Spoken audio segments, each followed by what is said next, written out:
Bonjour à tous et bienvenue sur la chaîne de Hello Jana. J'espère que vous allez bien, que vous vous portez bien. Moi, c'est une vidéo qui va être conçue pour les débutants. Ça va être conçu aussi pour des gens curieux qui veulent savoir comment...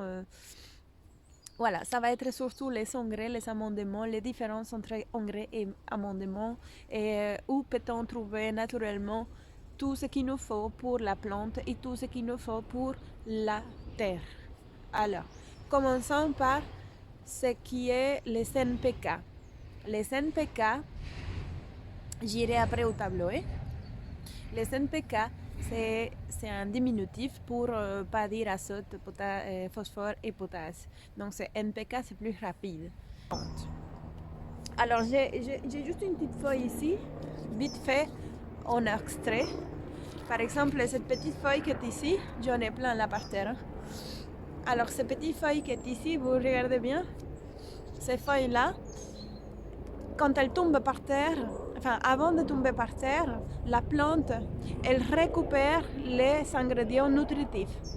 Elle les récupère. Donc ça veut dire qu'elle prend tout ce qu'il faut.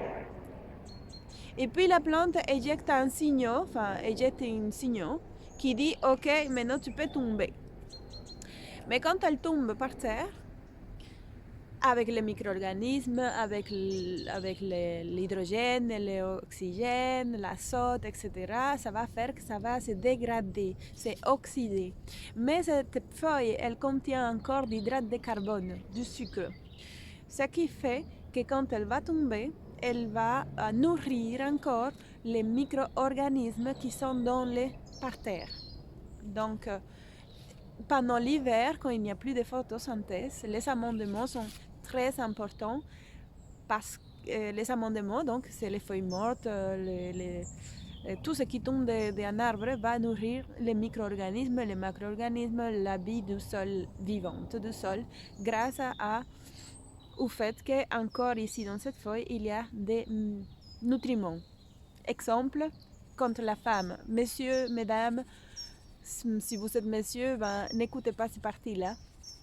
Mais par exemple, les femmes, quand ils sont dans son période, elle va jeter ce que le corps ne veut plus, enfin, ce que le corps ne veut plus.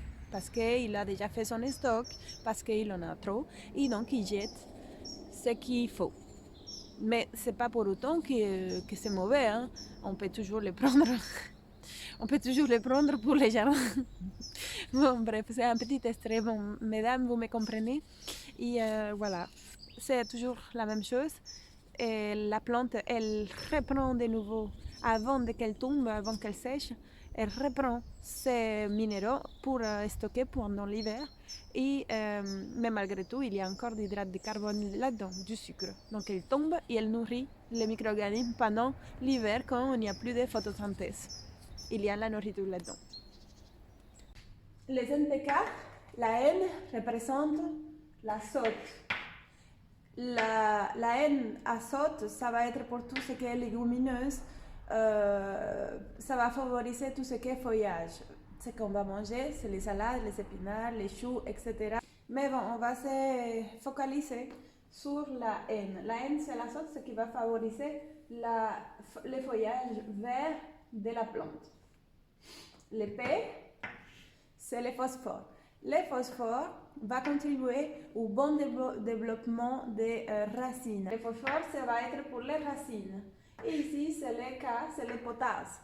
Le potasse, ça va favoriser à niveau des légumineuses, ça va favoriser tout ce qui est fruits, à donner un bon...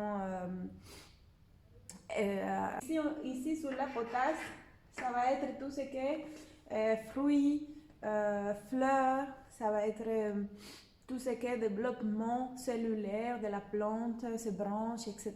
Donc le potasse est important. L'ail, les oignons, ils aiment bien le potasse, ok?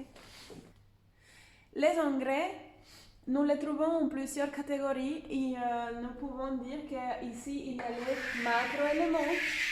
Les macroéléments, ils comprennent aussi l'azote, le phosphore et le potasse. Donc on va les retrouver ici dans ce côté-là. Donc l'azote N, potasse K, calcium Ca, Le calcium. Le calcium, on peut les trouver où ça? Dans les coquilles d'œufs. On peut les trouver dans les coquilles de huîtres, par exemple, broyées. Le phosphore. Alors, le phosphore, qui est très important pour les plantes. Le soufre. Alors, le soufre est aussi très important dans les macroéléments. Le magnésium aussi. Ça, c'est dans les macroéléments. Dans les oligoéléments, alors je vais me rétracter ici pour que vous voyez ici un petit peu dans les oligoéléments. Alors, ça va être tout ce qui est petit. C'est toujours des engrais. Les engrais, ça va contribuer à donner à la plante spécifiquement, ça va être que pour la plante. Ça va pas être spécialement pour la terre. C'est là la différence entre les amendements et les engrais. Les engrais vont aller nourrir la plante pour un bon développement, pour une bonne fructification, pollinisation, pour développement, pour la maintenir en forme, pour le système immunitaire, pour tout ce qui est celluleuse, etc., pour fabriquer aussi des amidons. Tout ça, c'est tout ce qui est engrais. Dans les oligoéléments, on va trouver le cuivre, les zinc, le fer, le magnésium, le sodium, le iode, le chrome, le fluor, le lithium, sélénium, le sodium, le chlore, le nickel, le molybdénum, j'arrive pas à prononcer celui-là.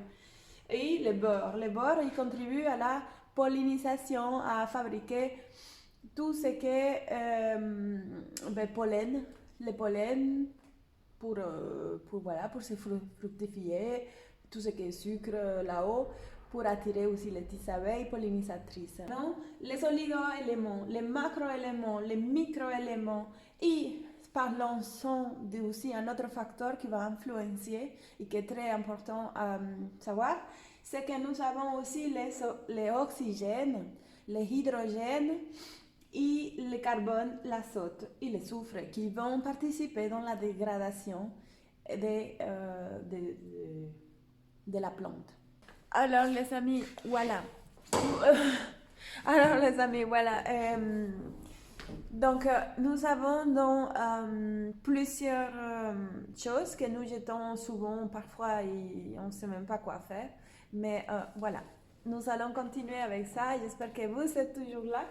Et nous allons commencer par les purins d'ortie. Les purins d'ortie, c'est de l'azote. Les purins d'algues, c'est aussi très riche en azote, mais aussi dans d'autres minéraux très chouettes. Les purins la poudre de roche de corne, ça va être azote. La marc de café, azote. Les sels de pomme, ça va être le magnésium et ça va être le soufre. Le sachet de thé que vous jetez souvent, bah, là il y a des hydrates de carbone aussi. Les sons séchés, ça va être azote aussi. Les cendres de bois, potasse. Les œufs, calcium. Banane, alors la banane, elle a la NPK, donc elle a les 3 plus de magnésium. Poudre de charbon. Alors la poudre de charbon, elle contient beaucoup de, à part le potasse, elle va avoir beaucoup d'autres éléments, ne fût-ce qu'infinimes, mais elle en a d'autres aussi, hein. Juste pas de potasse, mais d'autres choses aussi. Bah, les coquilles d'œufs, ou de huîtres, non, d'œufs. Nous avons le calcium, le magnésium et les oligoéléments. Dans les purins de consud, alors là, nous avons tout. Nous avons des oligoéléments. Je l'ai mis là. Nous avons tout, hein, ici. Tout. Et alors, le basalte, elle a également tout aussi. Alors, le basalte, il est complet en tout, en minéraux, oligoéléments, etc., etc., etc., etc. Nous avons aussi la poudre de roche, aussi très bien. Un surplus ou un trop, ça peut aussi bloquer l'assimilation de d'autres éléments. Et aussi, bien sûr, ça pourrait aussi polluer les nappes phréatiques. Donc, de toute façon, tous ces éléments-là, il faut toujours un petit peu apporter.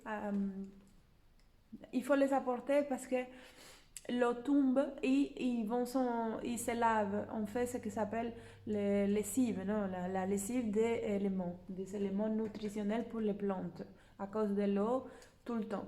Donc, les amendements, ça va jouer un rôle essentiel dans la terre. Alors, il y a des amendements qui vont être minéraux, parce qu'ils vont donner aussi des minéraux, mais les amendements vont contribuer fortement à un aspect, à garder cette microbiologie qui est dans la terre, à nourrir les vers de terre, les micro-organismes, à garder une bonne souplesse de notre terre. Donc, ça ne va pas être spécialement pour la plante, malgré qu'elle va en bénéficier, puisqu'elle va avoir beaucoup plus facile à jeter ses racines, bien sûr. Mais c'est surtout pour les amendements, ça va être quoi? Ça va être de la pelouse, de la tonte de pelouse, ça va être des broyats, des berefs, ça va être de la compost, de l'humus, du fumier. Toutes ces choses-là vont contribuer à la terre, à aérer la terre, à donner une structure à notre terre, à conserver et à protéger et à nourrir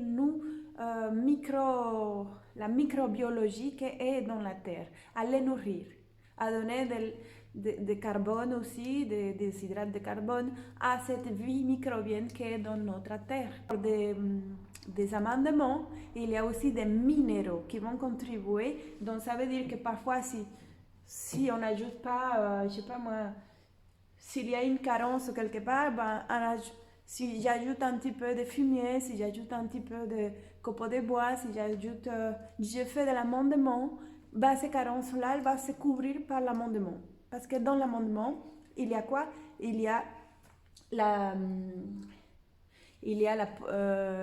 sombre de bois qui va apporter que non seulement va être un amendement, mais ça va être aussi un fertilisant que la plante a besoin. Je suis un micro-organisme. Est-ce que j'ai besoin de l'amendement ou des engrais? Si vous voulez répondre, vous me répondez ici dans les commentaires. Au revoir. Ciao.